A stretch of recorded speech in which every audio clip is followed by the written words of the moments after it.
What's up, guys? This is Andrew from Adronica.com, and I got myself a Nook color, and I figured you guys would want to know what it's all about, so let's pop it open. And when you do open this, let me warn you that it opens from the bottom, so you see this little slide out thing? First time I almost dropped it, and I caught it at the last second. So make sure you keep a tight grip on it and pull it out. That's what she said. And here it is. Let's take a closer look.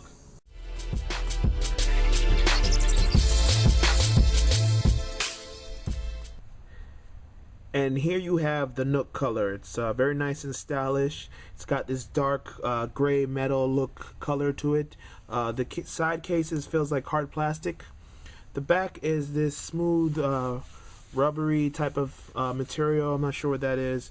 You've got your audio speaker here, right here in the background for when you play music. This does support a variety of music and video formats, as well as the built-in Pandora app. You've got the power button right here.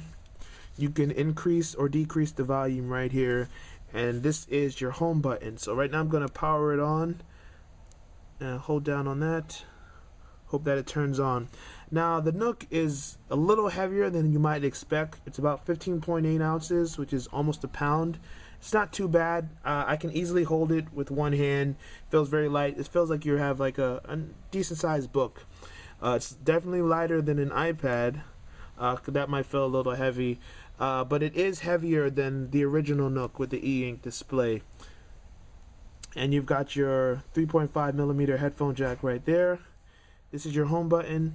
So once again, let's try to turn it on. Apparently I didn't press the button long enough the first time. Nook color. Forgive the little flittering things right there. This has a LCD screen that apparently is not as smooth as my cell phone screen is. This usually doesn't happen with this camera. Alright, so let's take a look at what we got here. As you can see, there's the time. And you can change the background on here. It has like a built-in gallery. It has this little slider icon.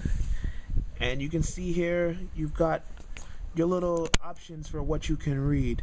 These are newspapers that I subscribe to. Every newspaper available in the Nook library comes with a free 14-day trial.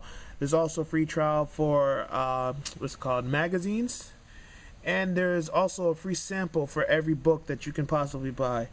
Now if you want to buy stuff, you click on shop and it takes you to the shop. The speed that I've noticed here, for some reason, when you power it on, it takes a while for things to really kick into gear. The first hour that I used it, it was really slow and sluggish. It was horrible. But around hours 3 and 4, things were moving very well and at a decent pace. You can browse the bookstore. You can search for a title. I've noticed a lot of stuff doesn't come up in this store yet. They haven't digitized it. But there are going to be classics. There are going to be standard nonfiction stuff that you read, standard books, and the classics like Frankenstein or Shakespeare or whatever. You're going to get a lot of John Grisham novels, obviously. You can browse by category, and you can browse by magazines and newspapers. The magazine subscriptions aren't as robust as I would hope, because I'm into music and stuff. I see practically no music magazines that I would read other than Rolling Stone. Once you have everything that you read, you click this little bottom button and you go to library. This is like your menu button, I should say, because there are no physical back or home buttons that you typically see. Oh, actually there is a home button, but you know, in Android you typically have a dedicated back button. Instead, when you want to go back to the previous screen on this device, you just swipe down this little thing right here and it brings you to the previous screen. Okay, and let's go to shop. And if I want to go home, I press this little N button right here, and that brings me home. But like I said, let's go back to the library. Once you're in the library, you get like a digital bookshelf of all the things that you subscribe to or the books that you've downloaded. These are some of the books that I've downloaded to my Nook since I got it yesterday. And then I can browse by magazines. You see Rolling Stone. I've got a real beef with the magazines here because of some of the ones that I've tried.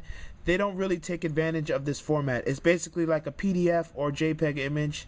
and it might not show on the screen, but there's a lot of noise on the background. It doesn't zoom in right. You can see all the noise around the text when you have the screen in front of you. It's very disappointing in that regard, but it's basically just a PDF from the actual magazine. There's no imagination going in or thought going into this. But whatever the case may be, I'm going to go back and show you around a few other things. You can play with the settings. You can change your device info. It'll tell you how much space you have, how long your battery's been running. You can access your SD card. I don't have one currently inserted. And you can play around with the settings. There are a variety of things you can do in that regard. When you click this little reading button down at the bottom, that's going to bring you to the last book, magazine, or newspaper that you had open. So you can always access that right here at the bottom. There's also like a little notification area down here. So if I had Pandora playing right now, the current song playing would be in the bottom. And that's just a quick tour of the basics of the Nook. You can access the web. You can access extras, which is like Pandora. You have a Sudoku game. You have a little gallery app. And I can set this, you know what, I'm going to put this as my wallpaper. Then I'm going to expand. And I save. And now this is my wallpaper. I go back.